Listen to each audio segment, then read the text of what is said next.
안녕하세요. 세상의 모든 이야기를 담는 채널 하나님 이야기 우리 이야기입니다. 오늘이 첫 방송인데요. 일상에서 느낄 수 있는 많은 이야기들, 영화, 역사, 인문, 경제, 신학 등 다양한 사람들의 이야기를 준비하겠습니다. 저는 진행을 맡은 홍이진이라고 합니다. 앞으로 많은 이야기를 통해 계속 만나뵐 수 있으면 좋겠습니다. 오늘은 첫 방송이니까 복잡한 얘기를 떠나 고전 영화 리뷰 한 편 하면서 시작하겠습니다. 고전의 재발견. 오늘의 주제는 1977년도 개봉작 스타워즈 에피소드 4입니다. 워낙 오래된 작품이라 모르시는 분들이 많을 것 같아 먼저 간략한 내용 소개를 하겠습니다.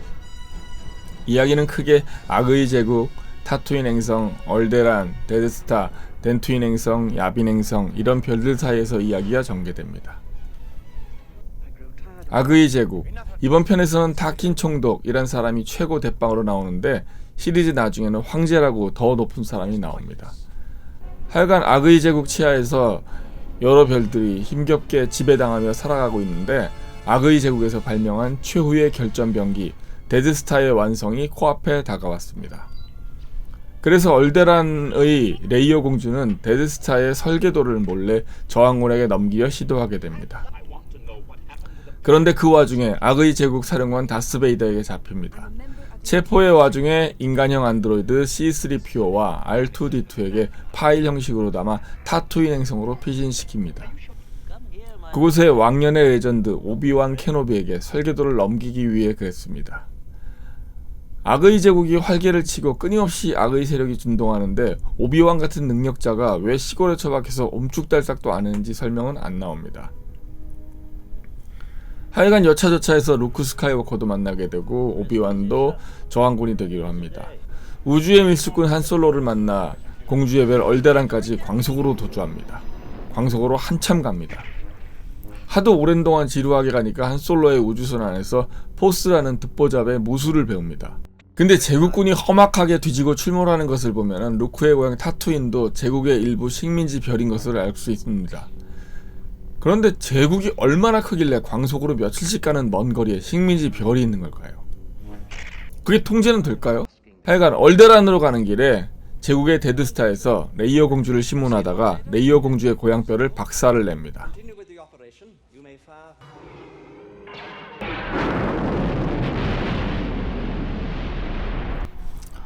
얼데란이 파괴된 것을 알아낸 루크 일행은 우선 급한 대로 레이어 공주를 구출합니다. 어렵사리 구출하는 와중에 오비완이 전사합니다. 구출해낸 레이어 공주와 함께 저항군 본진 야빈 행성으로 갑니다.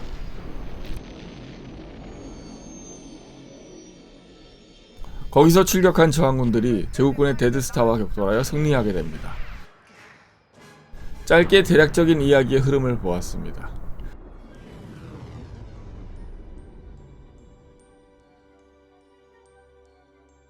그럼 지금부터 하나님 이야기, 우리 이야기에서만 들을 수 있는 분석 들어가겠습니다.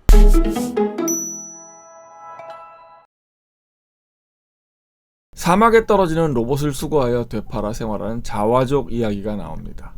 그런데 사막에서 웬 로봇들이 저렇게 많이 수거될까요?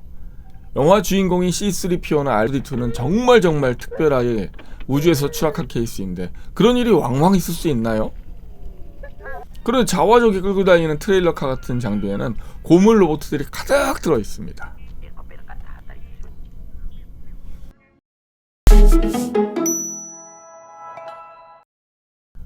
레이어 공주는 정말 중요한 정보를 드로이드에게 저장하고 오비완이 사는 타투인 행성에 불시착시킵니다. 그런데 생각해보세요. 오비완이 어디 사는지도 몰라, 직업이 뭔지도 몰라, 얼굴도 몰라. 근데 어떻게 찾아요? 그렇게 만나는 얘기는 내가 택배 물건을 준비한 다음에 지나가는 사람 아무에게나 상계동에 사는 홍이주에게 전달 좀 부탁드립니다 하는 얘기를 통해 돌고 돌아 성공하는 확률보다 낮은 겁니다. 그리고 그 불시착 과정에서 얼핏 보기에 불시착륙이 아니라 그냥 추락한 건데 멀쩡히 걸어나오는 거 보면 드로이드의 몸 구조가 초경합금으로 만들어진 것 같습니다.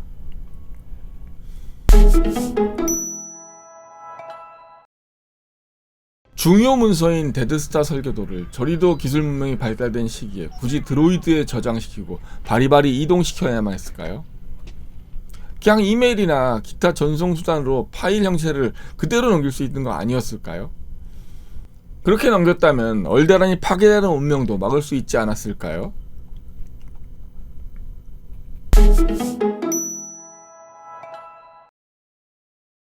다스베이더의 마스크를 보면 저 인간은 밥 먹을 때나 잠잘 때도 저거 뒤집어 쓰고 하나 하는 생각이 듭니다. 동료들과 조직 내에서 회식을 한다거나 같이 식사를 하는 기회가 왕왕 있을 것 같은데 그럴 때도 저거 뒤집어 쓰고 먹나 하는 생각이 듭니다. 그리고 숨쉬기도 무척 불편해 보이는데 굳이 꼭 뒤집어 쓰고 다닙니다. 마스크 위생 관리는 알아서 잘 하겠죠? 입이랑 코 부분에서 냄새가 심할 것 같은데.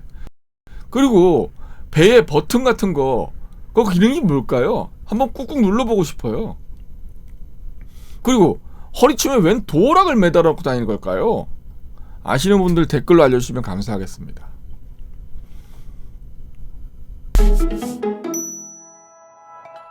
보통 군대 내 지휘관 장교들의 직무 과업이 얼마나 막중하고 얼마나 많은데 그럼에도 다스베이더는 작전을 구상한다거나 전투훈련을 진두 지휘한다거나 보급 체계를 점검한다든가 하는 행위가 일체 없습니다. 중요한 시기에 타킨 총독이랑 수다 하나 떨고 빈둥거립니다. 한마디로 아주 심각한 월급 도둑인데 아주 확고부동한 자리를 독차지하고 있습니다.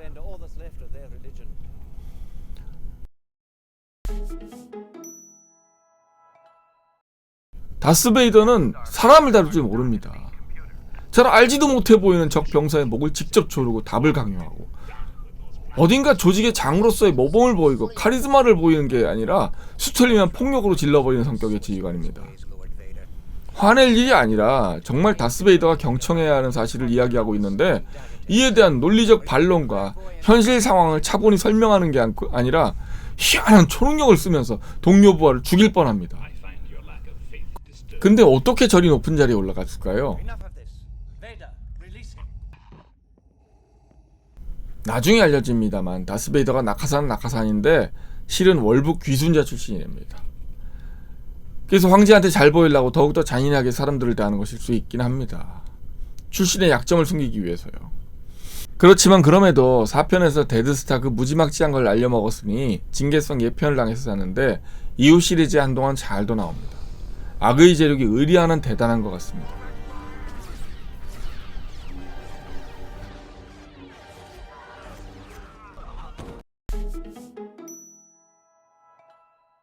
칼은 살상 반경도 제한되고 고도의 숙련도도 필요하고 총포와의 경쟁에서 밀려 사라진 병기인데 왜 제다이 전사들은 주구장창 광선검만 고집하는 걸까요? 그리고 광선검은 어째 보기에 충전을 자주 해줘야 될 것 같은데 한 번도 충전해주는 장면이 안 나옵니다. 스타워즈 해석은 원래 별들의 전쟁이 아니죠. 별의 전쟁들이죠.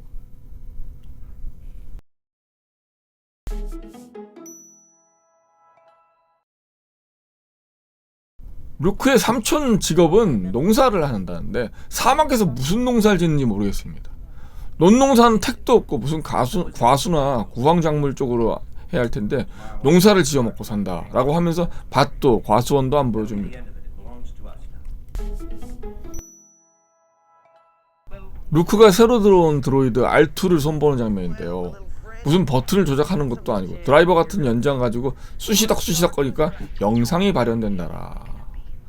지금도 휴대폰 하나에 숨은 기능 하나 찾기가 얼마나 어려운데 잘 알지도 못하는 것 같은데 저렇게 쑤셔대면 고장이 나지 어떻게 영상이 튀어나올까요?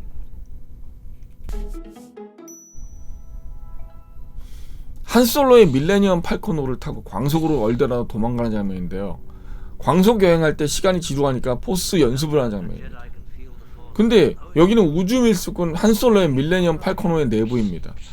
제국은 스톰트루퍼스에 쫓겨 거의 맨몸 뚱아리만 가지고 도망치듯이 한솔로의 배에 올라타게 된 것입니다. 근데 저런 희한하게 생긴 곰 같은 훈련 장비는 어디서 나온 걸까요? 그리고 귀퉁이에서 앞을 볼 수 없는 눈가리개가 있는 헬멧을 꺼내들고 훈련을 시킵니다. 저런 헬멧은 그 어떤 헬멧 제조사에서도 만들지 않죠. 정말 특수한 목적으로 특별히 맞춤식으로 만들어야 하는데 그런 헬멧이 한솔로의 우주선에 어떻게 남아있는가 말입니다.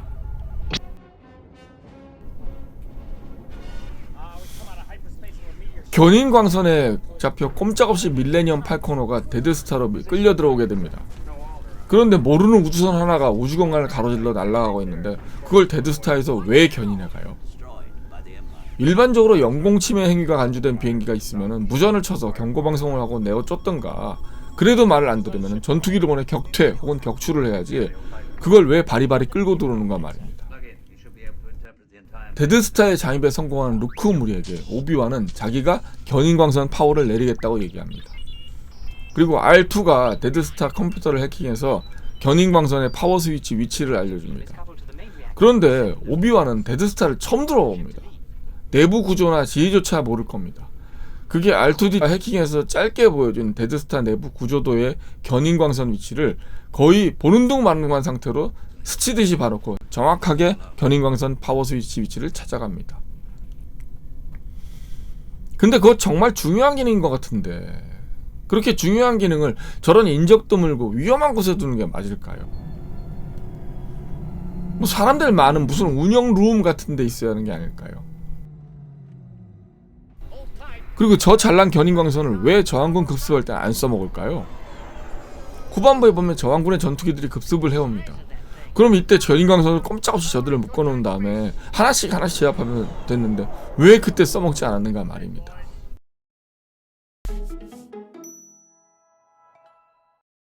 오비완이 견인광선을 조치하러 간 사이에 루크랑 한솔로가 레이어 공주를 구하러 또 나섭니다.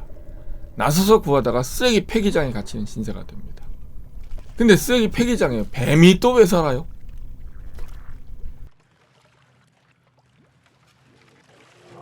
게다가 수시로 압축이 되는 쓰레기 폐기장입니다.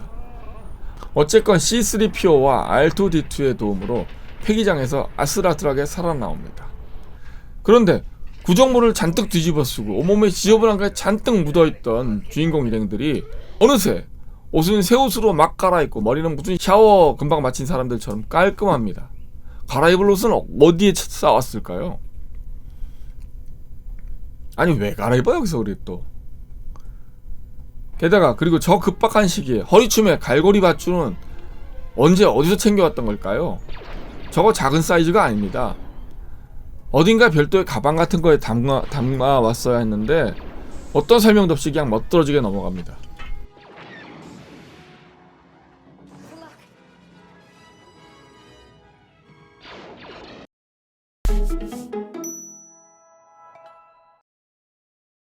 악의 제국군 헬멧은 왜 고대 일본 사무라이 투구를 닮았을까요?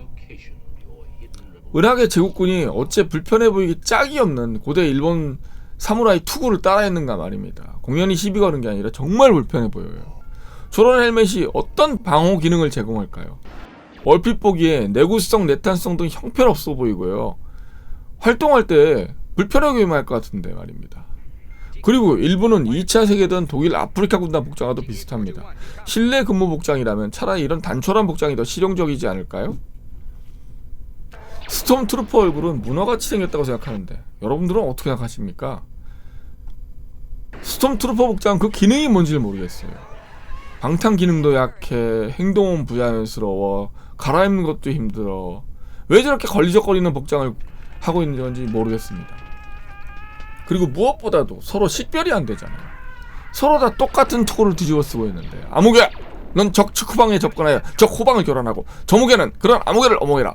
뭐 이렇게 전술적 지휘가 이루어져야 되는데 같이 모두 똑같은 투구를 뜨고 있어. 그놈이 그놈 같아 보이면 너무 헷갈리지 않을까요?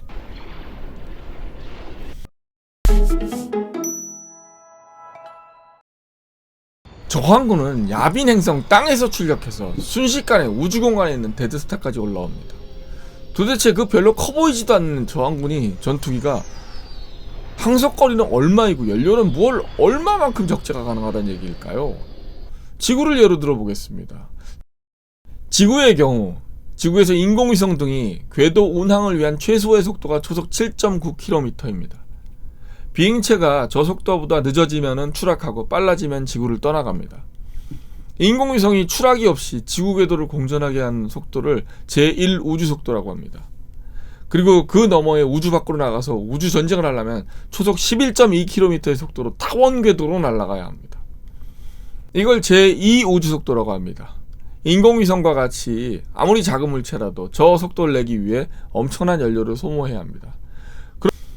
그런데 사이즈는 가로세로 10제곱평방미터도 안 될 것 같은 저항군 전투기가 거의 야빈 행성의 4분의 1을 돌아와 제국군의 데드스타를 만나고, 아니 직선 거리로만 쳐도 몇십만 킬로는 될 것 같은 데드스타까지의 거리를 2분도 안 되는 시간에 도착하여 열심히 싸우고 이기고 돌아간다.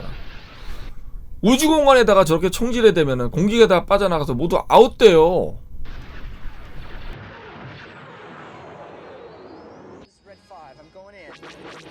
그리고 이거 공기흡입구 맞죠?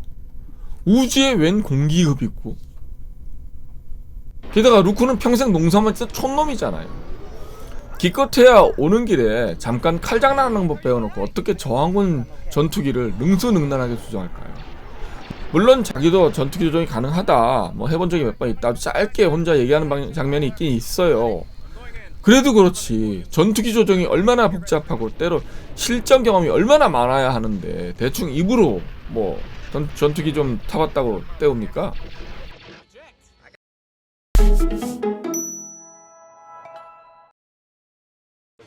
다스베이더가 저항군 잡겠다고 전투기를 타고 출격을 합니다.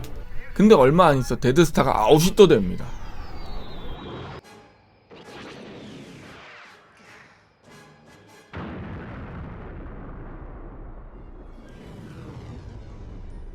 그럼 우주의 미아가 되어 죽던가 저항 세력에 투항하여 살아야 하는데 다음 에피소드에 멀쩡히 살아나옵니다. 바다에서 항공모함 하나 잡는다는 얘기는 항모 하나 침몰시킨 것만의 얘기가 아닙니다. 항모에다가 항모전단, 항모에 발진한 전투기 모두가 아웃되는 겁니다.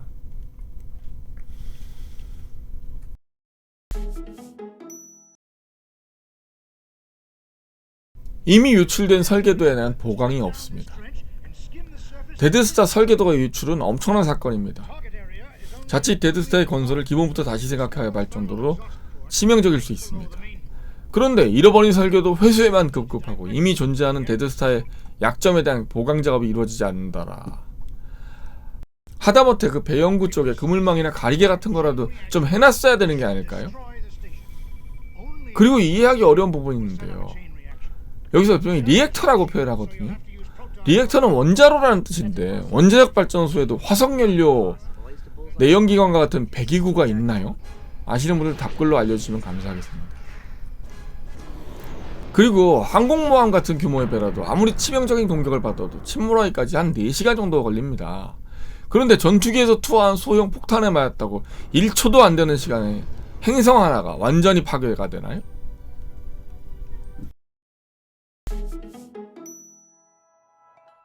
강철로 만든 데드스타급의 초대형 인공 행성 전략병기는요, 안에서 물이 날 리가 없습니다. 안에서 논농사 등을 지을 수가 없습니다. 모든 비품, 소모품, 식량, 탄약, 인력, 연료 등을 외부에서 조달받아야 됩니다. 그리고 규모를 보건대 거의 매일 동안 엄청난 보급품을 조달받고 소비하고 쓰레기들을 내보내야 하는 겁니다. 그런데 보급을 위한 별도의 부대나 시스템이 보이지가 않아요. 그런 행위도 보이지가 않고, 그럼 보급을 무시한 채 종횡 무진 우주를 쏘아다니며 악행을 일삼습니다. 여기까지 제가 조사해본 스타워즈에 대한 제 해석이었습니다. 제가 이후 스타워즈 시리즈를 계속 리뷰할지 안 할지는 모르겠지만 말입니다. 에피소드 6편에서 오비완의 스승 요다의 이야기가 나옵니다. 은하계에서 가장 외지고 찾기 어려운 요다의 행성으로 루크는 요다를 찾아갑니다. 그리고 거기서 정식으로 포스의 교육을 이수받습니다. 어렵사리 찾아온 루크에게 수업료도 안 받고 포스권을 전수해줍니다. 그런데 말입니다. 요다는 뭐 해먹고 살 수 있었을까요? 여러분들은 뭐라고 생각하십니까? 제 생각에는 장사입니다. 장사. 스타워즈 시리즈가 회를 거듭함에 따라 인기가 올라가자 스타워즈 프랜차이즈에서는 수많은 파생 상품을 쏟아냅니다. 광선검, 스톰트루퍼 복장, 다스베이더 복장, 레이어 공주 복장, 요다 마스코트 인형, 요다 열쇠고리. 스타워즈 시리즈는 별들의 전쟁, 아니 별의 전쟁들의 이야기가 아닌 왕구 선전물로 전락됩니다. 스타워즈를 보고 우주 개발을 꿈꿨던 사람들도 있었을 겁니다. 스타워즈를 보고 나사를 들어가겠다는 꿈을 키웠던 사람도 있었을 겁니다. 스타워즈에서 봤던 비전들을 현실화해보고 싶어 했던 사람도 있었을 겁니다. 그런데 정작의 제작사는 그런 꿈들을 기다려주거나 옹호해주기에 앞서 그런 소품들을 상품화해서 내다 팔고 막대한 이익만 받습니다. 이건 무슨 뜻일까요? 그런 헛꿈 꾸지 말고 이런 소품들로 기분이 나네. 돈만 내면 넌 언제든지 루크 스카이워커가 될 수 있고 다스베이더가 될 수 있고 레이어 공주가 될 수 있어. 그 어떤 이들에게서 꿈과 비전의 이니셔티브가 될 수 있었던 영화가 돈 몇 푼으로 가짜 꿈을 판다면 제 시선으로 보기엔 악의 제국에 맞서 싸워대는 제다이 전사들의 의로운 모습이라기보다는 돈에 환장한 감정팔이 장사꾼으로밖에 안 보이네요. 그 추억을, 그 아름다웠던 감동을 상품으로 승화시켜 죽어라 하고 이익만 추구한다는 게 왠지 저 개인적으로 씁쓸해 보였습니다. 당시 대한민국은 어땠을까요? 우리 선배님들은 저같이 생각하신 분들이 몇 분이나 계셨을까요? 아마 별로 안 계셨을 겁니다. 왜냐하면 당시 대한민국 국민 1인당 GNP는 800불을 간신히 넘고 있었습니다. 6.25 끝난 지 20년을 간신히 넘기던 가난한 대한민국이었습니다. SF라는 영화 장르조차 거의 생소하던 시절 국내 극장가에선 돌아온 팔도강산, 딸 삼형제, 고교열개 등이 전부였습니다. 기껏 SF 비슷한 영화란 게 만화 영화 로버트 태권브이 정도였습니다. 그런 소박한 한국인들 눈에 비친 스타워즈는 어떤 존재였을까요? 제가 아는 어떤 선배님은 영화가 끝나고 자리에서 일어설 수가 없었답니다. 충격과 감동이 너무 커서. 전혀 격이 다른 서사, 화려하고 웅장한 화면 미장센까지 뭐 하나 탓할 게 하나 없었습니다. 미국은 사람들이 사는 나라가 아니었습니다. 신선들이 사는 나라, 넘사벽의 천당, 바로 그 자체로 느껴졌을 겁니다. 얼마나 우리들의 자신, 얼마나 우리 조국이 초라하게 와닿았었을까요? 당시 어떠한 형태로든 미국에 간다 함은 성공한 인생의 표상이었습니다. 미국 이민, 미국 유학, 미국 입양. 반면 한국에서 할 수 있었던 일들은 왜 그리 초라해 보였을까요? 당시 우리나라는 정말 가난한 나라였습니다. 음식도 웬 불량식품이 그리도 많았는지 TV나 신문에서는 불량식품 추방 캠페인을 거의 매일 봐야만 했습니다. 뭐를 했건 뭐를 보건 한국인들이 손만 대면 불량품이 되고 고장나기 일쑤였습니다. 하지만 세월이 흘러서 대한민국은 그야말로 꿈에 그리던 선진 대한민국이 되었습니다. 그런데 선진국이 된 후에 다시 보게 되는 미국이라는 나라는 지금까지 제가 다시 해석해드렸던 스타워즈 영화처럼 완벽하게만 나라가 아니었습니다. 건강을 책임져야 할 제약회사가 국민을 마약에 중독시키게 하는 나라, 도시 전체가 좀비 같은 마약 중독자들만 사는 나라, 초인플레이션의 나라, 정부 재정적자 만년 1등 국가. 스타워즈는 정말로 잘 만든 영화입니다. 저런 장면 구현을 어떻게 50년 전에 생각해낼 수 있었을까? 하지만 그 화려함 사이사이에 남아있는 부족해 보이는 디테일들은 저기도 사람이 사는 나라구나. 미국이라는 나라가 더 이상 신선이나 천사들만 사는 낙원의 세상이 아니구나 하는 느낌을 들게 합니다. 우리는 살다 보면 항상 나보다 좋아 보이는 타인의 모습에 좌절할 때가 많습니다. 내 옆에 있는 놈은 항상 나보다 좋은 환경에서 일하고 공부하고 그래서 더욱 큰 성과와 성적을 거둬내고 인정받고 칭찬받고, 하지만 그게 과연 그 나보다 훨씬 잘나 보이는 그 모습이 그 사람의 전부의 모습일까요? 아무리 잘나 보이는 사람들일지라도 그 내부에는 아무도 모르는 눈물과 아픔이 있기 마련입니다. 제가 했던 지적들, 스타워즈 파생 상품의 지독한 상업주의, 질질 끄는 진부한 서사, 반전이 주는 묘미가 아닌 반전을 위한 억지 반전, 자연스럽지 않고 무리하게 끼워 맞추는 이야기 전개, 이런 지적들을 저만 처음 했을까요? 절대 아닙니다. 저 말고 수많은 사람들이 지적하고 비난했었습니다. 그런 비판과 비난을 애써 외면하면서 꾸역꾸역 시리즈를 연장해 왔던 겁니다. 우리 주변에 있는 나보다 우월해 보이는 모든 사람들이 다 그런 겁니다. 아무리 탁월해 보여도, 아무리 대단해 보여도 그 본질에는 누구에게나 표현할 수 없는 아픔과 눈물이 배어져 있는 법입니다. 그게 우리네 모두의 일상인 겁니다. 타인과 비교하시며 너무 우울해지지도, 너무 우쭐해지지도 마세요. 여러분들은 여러분들 자신만의 길에서 최선을 다할 때 가장 아름다우십니다. 때로 어렵거나 힘드신 일을 헤쳐나가실 때에도 주변에 누가 뭐라 하든 개의치 말고 한 걸음씩 노력하여 최선을 다하세요. 그게 우리 대한민국과 우리 선배님들이 걸어왔던 길들이고 우리가 또 나아가야 할 길들인 겁니다. 또 모르죠. 내심 그도 나를 부러워하는 어떤 점들이 있는데 다만 입으로 얘기만 못하고 있는지 모르죠.